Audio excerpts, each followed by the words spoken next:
Okay, so Stalin, though, had his government, and of course, the United States being a free country and being a Christian country, we despised communism. It's godless, and there's no incentives. Capitalism gives incentives. There's freedom, free enterprise.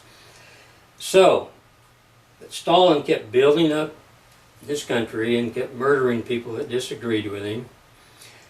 And at one point he thought, well, the Soviet Union is gigantic. It is so big, we can just have a communist society right here in the Soviet Union. And that's what he tried to do. So as time went on, they spent money. They had to, quote, try to keep up with the United States, those evil Americans. And so they'd spend more and more money, and we had the arms race, and we had the first race, or one of the first, was the space race. Russians got the first satellite into orbit, and then that race was a really big deal. We spent billions and billions and billions of money on it, and the Soviet Union, at least according to the communist theory, they were forced by this evil United States to spend billions of money until it finally bankrupted them. And I'm talking about many, many years later, roughly 1989 to 1991, is when communism fell. But all the communists all over the world said, well, it only fell because the United States was the bad guy, and they bankrupted the Soviet Union. Well, that's not the reason. It fell because it's totally impractical, totally against human nature. But anyway, in I think it was 1991, December 26th is given as a time when the Soviet Union fell, and everyone was thrilled. The headlines all over the world and all of our socialist, i.e. communist networks, all the academics that are been taken over by liberal socialists, they all said, oh, wonderful, we defeated communism. Well, they were lying because, you know, they were plotting. In other words, we defeated Stalin communism, but the very next day is when they started working really, really hard on the, quote, new communism, Red China type communism or Trotsky communism, where you must have, the entire world must be communist before it works. And that's the entire key, having the whole world communist. And that's just a fable, a fairy tale. It's a fable thought up by idiots because their ego is so great, they think, well, I can be the one at the top. I can be the puppeteer. I can be manipulating the strings, and I'll be the top one, and I'll work it out where it's totally fair to everyone. But in reality, what would happen is the cost of living in the United States, or our standard of living in the United States, would drop down to maybe on par with Togo or some other third world country. But anyway, they keep feeding us this junk, and we keep taking it. And like I say, Trump is awkward. Trump is strange. When he first mentioned that he might run in the primaries, I was astounded. I just thought of him as a conceited idiot. But guess what? He's got billions and billions of dollars. There's not one person inside the D.C. Beltway that he owes a damn thing to. He can do whatever he wants, and believe it or not, he would like to save his country. He would like to do what's best for the country. So he doesn't owe anything to all the liberal Democrats who are socialist, communists. He doesn't owe a thing to Paul Ryan, the heads of the Republican Party, who are, you know, just, well, somebody said one time, is it true that the Democrats are going towards global socialism, i.e. communism, at 100 miles an hour, and the Republicans are going towards it only at 50 miles an hour. And that's extremely accurate.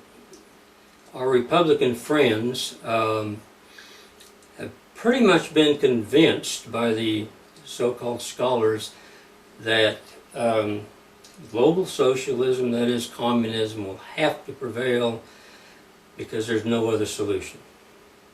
What would be the other solution? Well, of course, another solution might be the United States controlling the world, and you have the United States and the separate countries of the world, all under the umbrella of the United States, where we believe Christianity is a fundamental morality.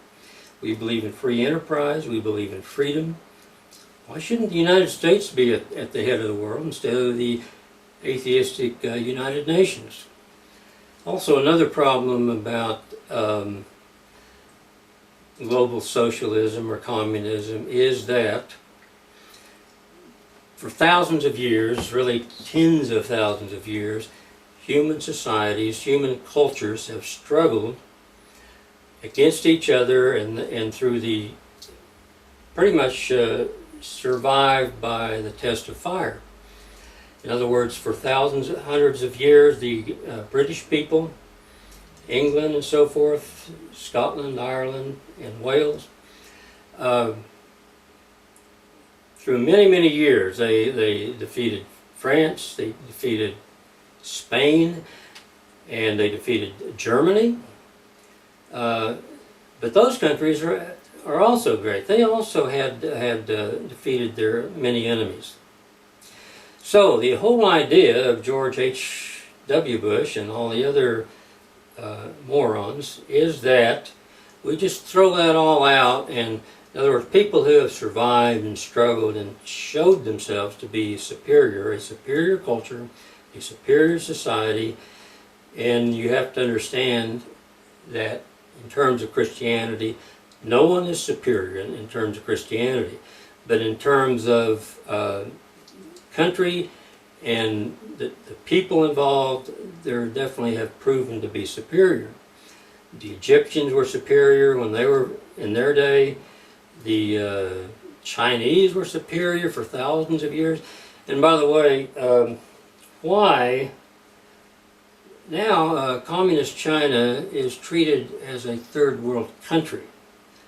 And people say, oh, well, they shouldn't have to abide by all these pollution guidelines, and they don't go by everything the United States does because they're a third world country. Well, they were the greatest country. They've been the greatest country in the world, or one of the greatest, for maybe 5,000 years. China. That is until Mao Zedong came in and killed everybody and destroyed the entire country and destroyed the entire infrastructure and destroyed everything and knocked China back to little better than the Stone Age. So now poor China, they're a developing country. Well, if Mao Zedong hadn't won and taken over, they would still be a great country. Anyway, that's the theory on China and why we. So China has to go by all these. China does not have to go by all these guidelines. So every time something happens, every time a quarter of an inch of an iceberg melts, you see it on network news, you see it on socialist news, at how terrible the Americans are. Meaning we've got to do more to save the planet. Why isn't China saving the planet? They're almost their entire power that they use in China is by burning coal. And it's not even a clean burning. It's what they call a dirty burning. A dirty burning puts forth smog and carbon dioxide. A clean burning will put forth it puts forth smog and carbon monoxide. Clean burning of anything, coal, will put forth carbon dioxide and water, and that's all it puts forth. But pilots who have flown over China at night, for example, they say it looks like the entire country is lit up with these coal-burning furnaces, tens of thousands of them all over the country. And of course they're manufacturing cheap crap that we have to buy at Walmart. And by the way, I wonder how much these people that are actually making these things in China, I wonder how much they make. The socialist media never gets into that. Because they think it's just we all have to sacrifice for the good of the global socialism, i.e., communism.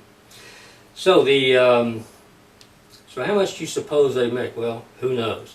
25 cents an hour is probably a high standard. It's probably a lot less than that. And remember, not too many years ago, before we started sucking up to China, our different corporations would have work done maybe in the Philippines and India and Indonesia. Yes, where labor is cheap because corporations, they're not evil, but they want to make a profit. But all these places, in the Philippines or wherever they were, the press could access them, the media, anyone could go watch, see them work, and who knows, they were paid maybe $2 an hour. In other words, they were paid a huge amount more than the Chinese slaves are. But then what happened? What happened right at that point? Well, I'll tell you what happened. The liberal, socialist, communist media kept shouting, oh, those are just sweatshops. They're capitalist sweatshops because we have these poor people working there. And so by shame and guilt, supposedly people being too stupid to understand what was going on, the corporations backed off. But then when China came along, it's fine to have the very, very worst of sweatshops where we have no idea what's going on in China.